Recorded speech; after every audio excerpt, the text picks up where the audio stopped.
Information technology centre को subscribe करने के लिए ये वाला बटन दबाएं। वेलकम फ्रेंड्स, मेरे चैनल इंफॉर्मेशन टेक्नोलॉजी सेंटर में आपका फिर से स्वागत है। हम शेयर बाजार की सीरीज लेके चल रहे हैं जिसमें मैं आपको शेयर बाजार के विभिन्न टॉपिक्स को समझाने का प्रयास कर रहा हूं। उसी क्रम में आज हम देखने वाले हैं प्रेफरेंस शेयर्स और इक्विटी शेयर्स में डिफरेंस क्या क्या होते हैं। आपने ये अक्सर टर्मिनोलॉजी सुनी होगी शेयर मार्केट में। जब आप जाते हो तो कई जगह कि प्रेफरेंस शेयर्स दिए हैं इनके पास प्रेफरेंस शेयर्स हैं, हमारे पास शेयर्स हैं, इक्विटी शेयर्स हैं। तो इन टर्मिनोलॉजीज को समझने के लिए ही मैं ये सीरीज चला रखी है। तो आइए चलते हैं प्रेफरेंस शेयर्स और इक्विटी शेयर्स में वन बाय वन करके डिफरेंस देखेंगे।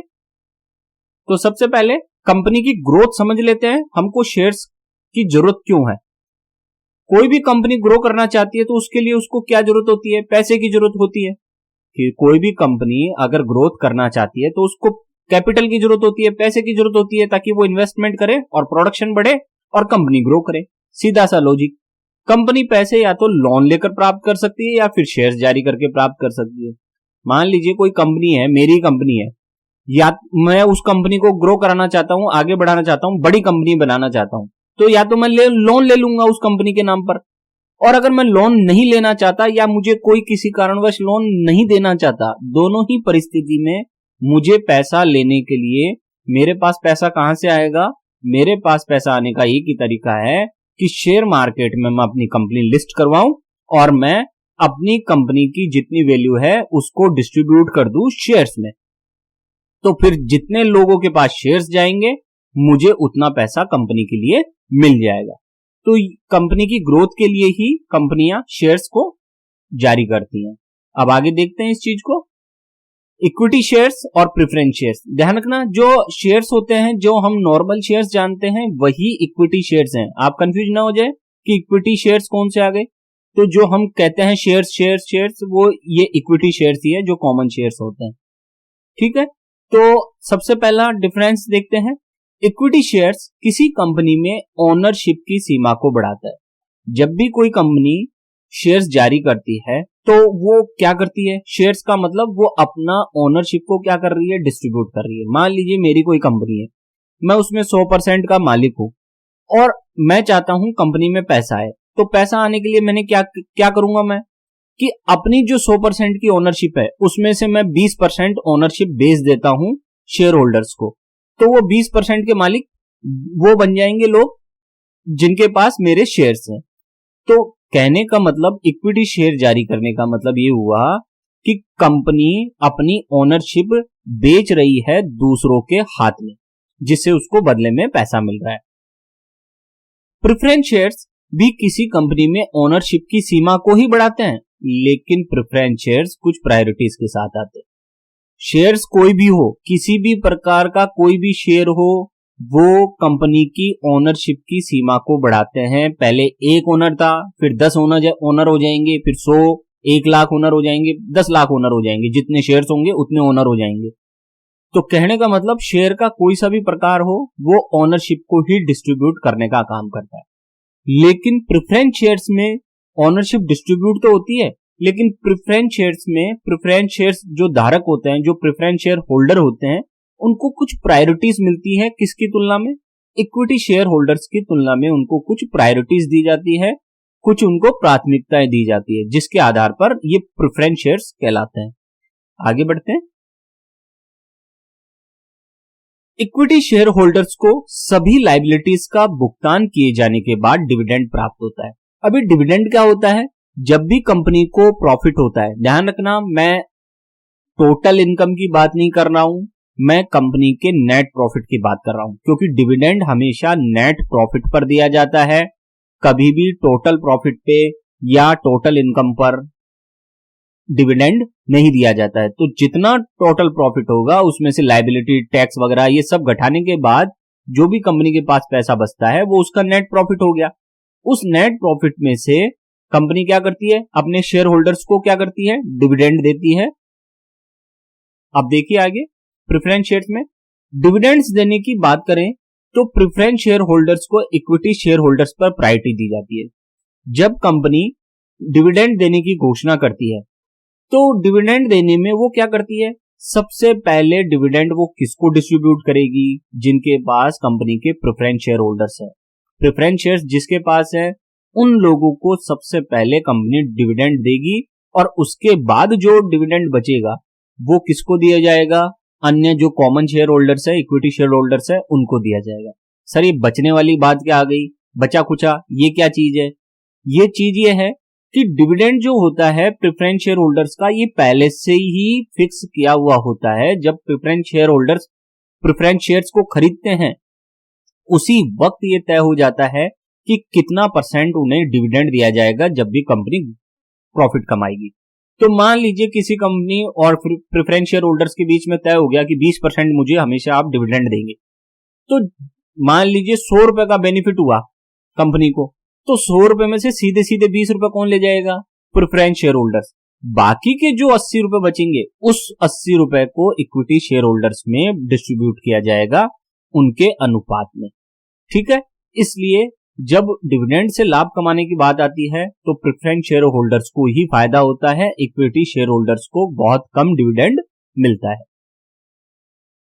फिर है आगे, डिविडेंड फिक्स्ड नहीं होता। इक्विटी शेयर होल्डर्स के लिए डिविडेंड फिक्स्ड नहीं होता, जबकि प्रेफरेंस शेयर होल्डर्स के लिए डिविडेंड फिक्स होता है। जैसा कि मैंने अभी भी चर्चा की, पहले से ही फिक्स हो जाएगा कि जितना भी कंपनी को प्रॉफिट होगा उसका 20%, 15% आपको प्रॉफिट दे दिया जाएगा। जबकि इक्विटी शेयर होल्डर्स के लिए ऐसा कोई फिक्स नहीं होता। जरूरी नहीं है कंपनी इनको डिविडेंड दे, ये भी जरूरी नहीं है कि डिविडेंड दे, भले ही प्रॉफिट हो गया हो लेकिन डिविडेंड देना उनका जरूरी नहीं है कंपनी का। फिर है ये share holders, equity share holders shares के अनुपात में बोनस शेयर्स पाने के हकदार होते हैं। जो बोनस शेयर्स होते हैं वो केवल किसको मिलते हैं? इक्विटी शेयर होल्डर्स को। जो हम लोग होते हैं कॉमन शेयर होल्डर्स, उनको ही बोनस शेयर मिलते हैं, अन्य लोगों को बोनस शेयर्स नहीं मिलते। प्रेफरेंस शेयर्स वालों को क्या होता है? प्रेफरेंस शेयर होल्डर्स को शेयर्स के अनुपात में बोनस शेयर पाने का हक नहीं होता है। इन्हें किसी भी प्रकार का बोनस शेयर नहीं मिलता। इनके पास जो शेयर हैं बस वही होते हैं, इनको अलग से कंपनी कोई बोनस शेयर जारी नहीं करती है। फिर है इक्विटी शेयर्स, और इसमें देखते हैं कंपनी बंद होने की स्थिति में इक्विटी शेयर होल्डर्स को सबसे अंत में पैसा चुकाया जाता है। जबकि प्रेफरेंस शेयर होल्डर्स के लिए क्या है? कंपनी बंद होने की स्थिति में इक्विटी शेयर होल्डर्स की तुलना में प्रेफरेंस शेयर होल्डर्स को पैसा पहले चुकाया जाता है। मान लीजिए किसी कारणवश कोई कंपनी बंद हो गई, तो कंपनी बंद हो गई तो क्यों हुई है कंपनी बंद? क्योंकि उसको लॉस हो रहा है, और लॉस होता है तो कंपनी क्या करती है? लोन लेती है। ठीक है, तो सबसे पहले जब कंपनी बंद होगी तो कंपनी किसका पैसा चुकाएगी? जिससे लोन लिया है। जिससे लोन लिया है सबसे पहले उसका पैसा चुकाएगी। फिर उसके बाद जो पैसा बचेगा वो किसको देगी? प्रेफरेंस शेयर होल्डर्स को देगी।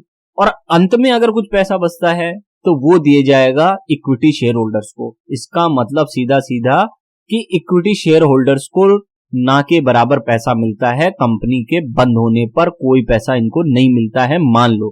क्यों? क्योंकि सारा पैसा तो लोन में चल जाएगा, क्योंकि उसके ऊपर लोन बहुत सारा होगा तो लोन में ही चल जाएगा। प्रेफरेंस शेयर होल्डर्स को भी बहुत कम पैसा मिलेगा और यहां तक तो कुछ पहुंचेगा ही नहीं। ठीक है, तो ये है कंपनी बंद होने की स्थिति में। फिर है इक्विटी शेयर होल्डर्स को वोटिंग राइट्स होते हैं। जितने भी इक्विटी शेयर होल्डर्स होते हैं या शेयर होल्डर्स होते हैं उनको क्या होते हैं? वोटिंग के राइट्स होते हैं। जबकि प्रेफरेंस शेयर होल्डर्स को वोटिंग के राइट्स नहीं होते। ये बोर्ड ऑफ डायरेक्टर्स की जो बैठक होती है या उनके लिए जो वोटिंग होती है उसमें पार्टिसिपेट नहीं कर सकते हैं preference share holders.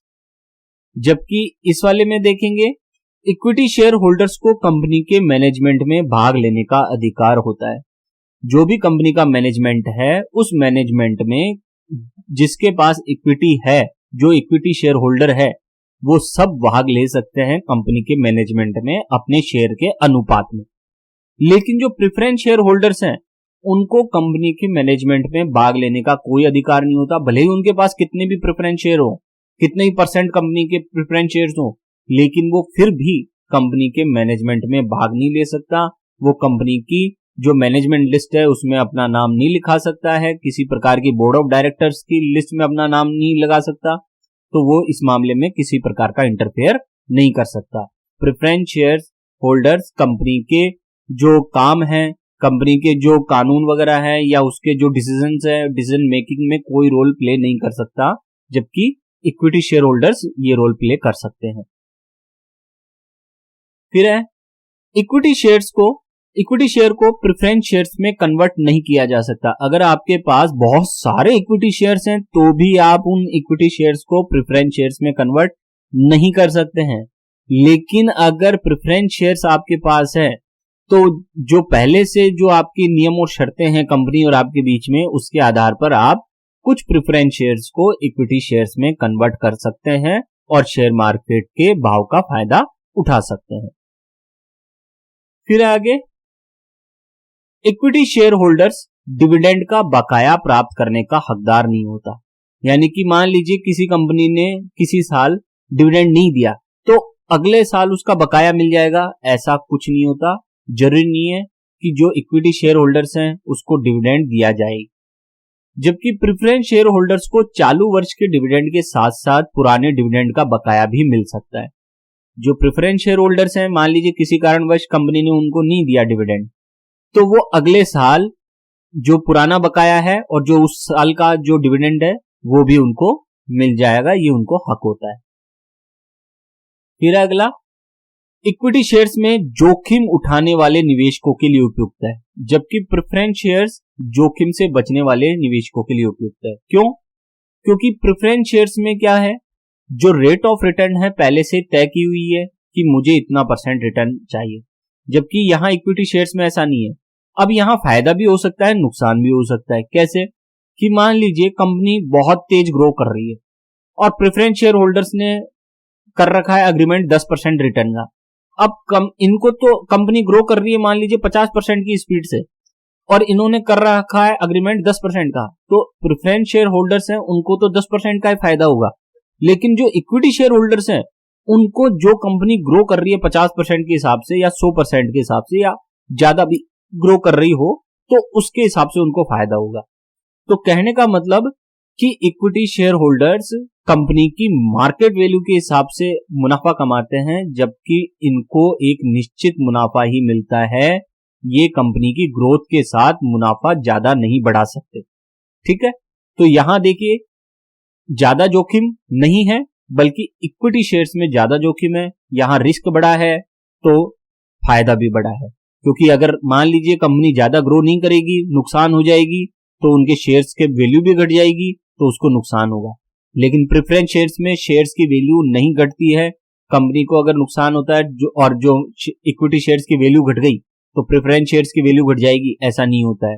Preference shares की वैल्यू कांस्टेंट रहती है, वो घटती बढ़ती नहीं है। फिर आगे इक्विटी शेयर्स, इसमें इक्विटी शेयर्स में रिटेल इन्वेस्टर्स होते हैं, इंस्टीट्यूशनल इन्वेस्टर्स होते हैं, जैसे म्यूचुअल फंड्स, पेंशन फंड्स आदि इन्वेस्ट करते हैं। इक्विटी शेयर्स में कौन इन्वेस्ट करता है? हम लोग जो नॉर्मल लोग हैं वो रिटेल इन्वेस्टर्स कहलाते हैं, हम लोग इन्वेस्ट करते हैं। इसके अलावा इंस्टीट्यूशनल जो इन्वेस्टर्स हैं, जैसे म्यूचुअल फंड्स जितने भी हो गए, पेंशन फंड्स हो गए, वो सब भी किस में इन्वेस्ट करते हैं? इक्विटी शेयर्स में। हालांकि इसके अलावा म्यूचुअल फंड्स और भी जगह इन्वेस्ट करते हैं, लेकिन हम यहाँ इक्विटी शेयर्स और प्रेफरेंस शेयर्स की तुलना कर रहे हैं, इसलिए मैं यहाँ ये बता रहा हूँ कि म्यूचुअल फंड्स और पेंशन फंड्स इक्विटी शेयर्स में निवेश करते हैं। जबकि प्रेफरेंस शेयर्स में कौन निवेश करता है? इसमें फाइनेंशियल इंस्टीट्यूशंस इन्वेस्टमेंट करती है, वेल्दी इंडिविजुअल्स इन्वेस्ट करते हैं। कौन होती है फाइनेंशियल इंस्टीट्यूशंस? जैसे बैंक्स हो गए, लोन देने वाली कंपनियां हो गई, बड़े बड़े अमीर लोग हो गए जो ज्यादा मार्केट का रिस्क लेना नहीं चाहते, वो एक नॉर्मल रिटर्न चाहते हैं ग्रोथ में, तो वो प्रेफरेंस शेयर्स को खरीदते हैं और प्रेफरेंस शेयर होल्डर कहलाते हैं। तो ये बेसिकली डिफरेंस है दोनों में, इक्विटी शेयर्स और प्रेफरेंस शेयर्स में। उम्मीद है आपको मेरा आज का वीडियो अच्छा लगा होगा और प्रेफरेंस शेयर्स और इक्विटी शेयर्स में आपको डाउट जो आपके थे वो क्लियर हुए होंगे। मेरे चैनल पर आपको संपूर्ण शेयर बाजार और एनपीएस नेशनल पेंशन स्कीम की 100% सही और संपूर्ण जानकारी मिलेगी। आप मेरे चैनल पर प्लेलिस्ट चेक करें, इंफॉर्मेशन टेक्नोलॉजी सेंटर चैनल को सब्सक्राइब कर लें और आज का पूरा वीडियो देखने के लिए आपका बहुत बहुत धन्यवाद।